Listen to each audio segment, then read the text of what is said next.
Assalamualaikum warahmatullahi wabarakatuh. Perkenalkan, nama saya Munajid Aminullah dari Fakultas Agama Islam, Pendidikan Agama Islam, Universitas Pesantren Tinggi Darul Ulum Jombang. Saya dari kelompok 8, mata kuliah Media Pembelajaran. Di sini ada beberapa hal yang harus perhatikan dalam penggunaan sumber belajar adalah sebagai berikut. Yang pertama, ekonomis, yaitu biaya tersedia untuk pengadaan media, apakah harus membeli atau buat sendiri, sederhana atau kompleks, jangka panjang atau jangka pendek. Yang kedua, bersifat praktis dan sederhana, dalam artian mudah dijangkau, mudah dilaksanakan, mudah didapatkan.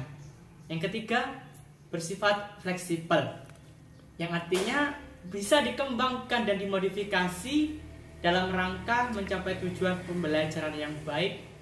Yang keempat, relevan dengan tujuan pengajaran dan komponen-komponen pengajaran lainnya, dapat membantu efisiensi dan efektivitas pencapaian tujuan pengajaran.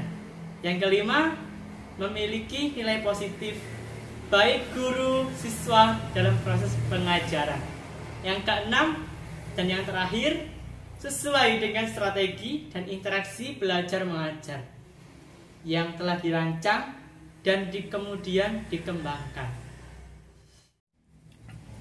Adapun pemilihan dan penggunaan sumber belajar haruslah didasarkan pada hal berikut ini. Yang pertama, analisis karakteristik siswa, yang artinya sumber belajar yang digunakan sudah sesuai dengan kemampuan siswa atau belum. Apakah sumber belajar digunakan secara individual atau kelompok. Memperhatikan juga latar belakang siswa serta tingkat kemampuan siswa dan lain-lain. Yang kedua, adanya tujuan dan isi instruksional. Sumber belajar hendaknya dipilih yang dapat menunjang pencapaian tujuan instruksional yang telah ditetapkan sebelumnya. Yang ketiga, adanya strategi pengorganisasian pembelajaran. Memilih sumber belajar melalui mempertimbangkan dan dukungan organisasi atau lembaga. Yang keempat, adanya strategi penyampaian. Pemilihan sumber belajar secara tepat, mudah dimengerti, dan sesuai dengan tujuan pembelajaran. Metode pembelajaran yang digunakan juga harus tepat dengan sasarannya. Yang kelima, adanya strategi pengelolaan pembelajaran.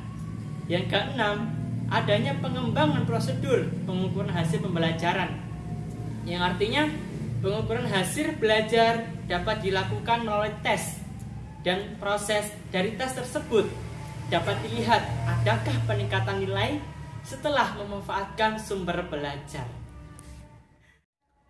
Mungkin cukup itu penjelasan dari saya. Apabila ada penjelasan yang salah dan perkataan yang kurang berkenan, mohon maklum adanya. Sekian dari saya, mohon pamit undur diri. Akhirul kalam, assalamualaikum warahmatullahi wabarakatuh. Saya di sini akan menjelaskan tentang media pembelajaran. Nah, di sini media pembelajaran itu ialah suatu tempat ataupun suatu wadah untuk anak tersebut mencapai kompetensinya atau mencapai keinginannya dalam suatu pelajaran. Nah, di sini ada komponen yang terpisah, ada komponen yang kombinasi seperti itu.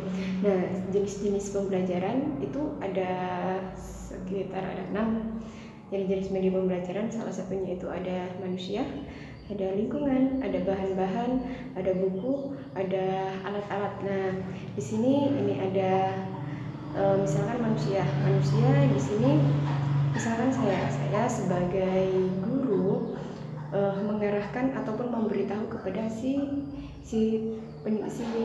siswa tersebut. Terus kalau contohnya yang lingkungan adalah kita ilustrasikan aja sebagaimana di lingkungan kita ada gunung, ada rumah. Nah, dicontohkan aja itu sebuah gunung itu bentuknya seperti ini. Dan jadi siswa tersebut mengerti secara langsung seperti realnya apa bentuk gunung sama rumahnya itu seperti apa. Nah, terus ini lagi bahan-bahan itu apa? Bahan-bahan untuk apa? Bahan-bahan untuk kita, misalkan seperti halnya kita belajar sains. Ilmu sains itu kalau kita tidak praktik maka kita tidak kurang paham dengan itu tadi, seperti halnya kita harus membelah tubuh ikan, bahan-bahannya apa, melalui ini, terus juga kita harus lab kayak unsur kimia itu ada apa aja dan bahan-bahannya apa, etanol apa itu. Nah terus ini lagi dicontohkan bahwa kalau buku itu adalah pasti ya media pembelajaran yang akurat sekali, jadi tidak akan berbohong kalau buku itu. Nah terus lagi itu ada alat-alat. Nah alat-alatnya apa, misalkan kita mau membuat baju, nah kita harus mempunyai alat-alat tersebut kayak jahitan, benang. Nah jadi di dalam pendidikan itu tidak hanya satu media aja yang dipakai, jadi banyak media sehingga siswa tersebut mengerti. Jadi siswa tersebut dapat menemukan kompetensinya itu di apa, mengertinya dia itu di media apa. Oh saya lebihnya di media ini, berarti ya udah media itu aja yang diteruskan ataupun yang dibuat belajar. Ya udah. Jadi intinya media pembelajaran itu adalah sebuah media ataupun sebuah tempat yang dipakai atau sebuah cara yang dipakai dalam mencapai keinginannya atau mencapai kompetensi